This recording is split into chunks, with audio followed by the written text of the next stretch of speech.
This topic, my wife lacks empathy, is an interesting topic because what you're really saying is she doesn't care much about what I'm going through, about me as a person. I mean, there's a whole wide range of things.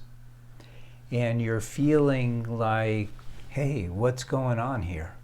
This isn't what I signed up for when I got married. And it's not. So let's talk about that first, about why you signed up to be married. Why did you get married? My name is Paul Friedman. I founded the Marriage Foundation. And our approach to marriage is very different. So as you go through and you like the video, go ahead and subscribe to the channel so you could get more of this kind of information. Now, if your wife is not giving attention to you, doesn't care about you, doesn't care about what you're going through, this is not unusual. It's not unusual because we don't generally learn how to be married. Where did you learn how to be married? You didn't learn it in school. I'm sure you didn't learn it from your parents. And this is a problem because everything that we do in life, always we want to learn as much of it and about it as we can before we take it on. But we don't do that with marriage, which is ironic because marriage is the biggest thing that we ever will do. It's a lifetime commitment. And so here you are now, and your wife, let's use another word, she's apathetic towards you. And she probably feels the same way. So what is going on that I can help you with is by showing you that marriage is supposed to be a vehicle for happiness and a vehicle for unconditional love. And not just any kind of happiness, but ever expanding happiness. Happiness that gets better every single day. That's what it's supposed to be.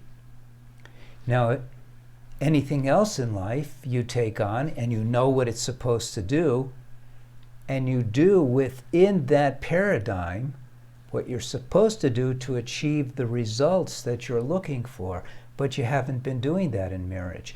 So her lack of empathy truly is a lack of taking care of your marriage as a whole. Because if your marriage was operating the way it should, you see, you can't take marriage problems, and I know the Western psych world does, marriage counselors do, and just about everyone else but me does this. They say, well, let's work on this problem. Let's talk about it. Let's unpack it, or whatever the common vernacular is of the day. But the truth is that these problems, these issues, are manifestations of a marriage that's not working. You know, you get into a car and you want it to operate properly, and you've been doing maintenance, get the oil changed, you make sure the tires are properly inflated, and it works all the time, but you haven't been doing that with your marriage. So here is what I suggest. Back away a little bit to a sort of objective viewpoint of what are the two of you doing and not doing so that your marriage has gone downhill. Your marriage is a thing. If you're doing what's right, then it'll deliver. So I've written a couple of books. This video is not a sales pitch for the books. And my books are different than just about every other marriage book out there. And you could check the reviews, because what I wrote about is how a marriage is supposed to function. So you can see for yourself, wow, I haven't been doing this. I haven't been doing that. Not she hasn't been, I haven't. So let's get into that a little. Why did I say not what she's doing? Because, and this goes back to your initial complaint, that she doesn't empathize with you. You can't change her. You can't say, honey, you're not being empathetic, you're not listening to me, you're not hearing me. You could cry crocodile tears and she may be moved, but she won't change.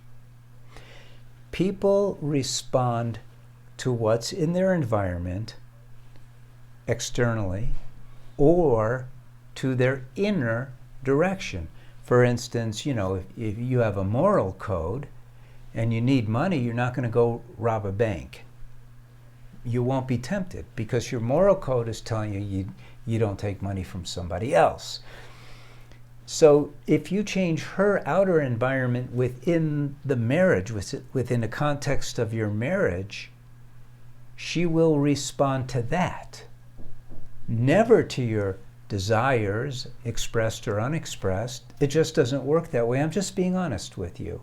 I mean, you could talk the rest of your life about it and nothing will change. Even if she wanted to change the way the mind works, and you could relate to this, because I'm sure you've had some habits that you've wanted to change, and it's so difficult. So at the Marriage Foundation, you should definitely visit our website at themarriagefoundation.org, and you should go there so you could tune into our podcasts. We have lots of products. We also have courses. We have a course for women, a course for men, and we never sell them together because you as an individual have the power to change so much in your marriage. And guess what? The first section of the courses, it's all about mastering your mind, your own emotions, your own feelings, your anger, your desires, all of this, not by how I tell you to do it, but what you determine is the best thing for you to do. So in this situation where she doesn't empathize, I could tell you very simply, don't take it personally. And I'm not trying to be a wise guy or anything. Really, don't take it personally. She isn't going to change. So you're banging your head against the wall if that's your expectation. Instead, get into the marriage as a whole and refashion your marriage. And I've laid it all out. I've laid out all the rules and everything, all the guardrails. It's all there in Breaking the Cycle and in the Course for Men. And work on changing your marriage so it delivers those things that you wanted from the start, which is ever-increasing happiness and ever-expanding love. And that's the best advice I can give you. So learn more about marriage. Definitely learn from these videos. Subscribe to the channel. Go to the website. Listen to the podcast. Get one of my books. Maybe take the course. If your marriage is really going downhill, you need it. And like this YouTube video. And leave a comment if you'd like. I'm very receptive to helping people. I look at those comments all the time. It's part of my routine. So thank you very much for spending time with me, and I hope you will again. God bless and take care. Thanks.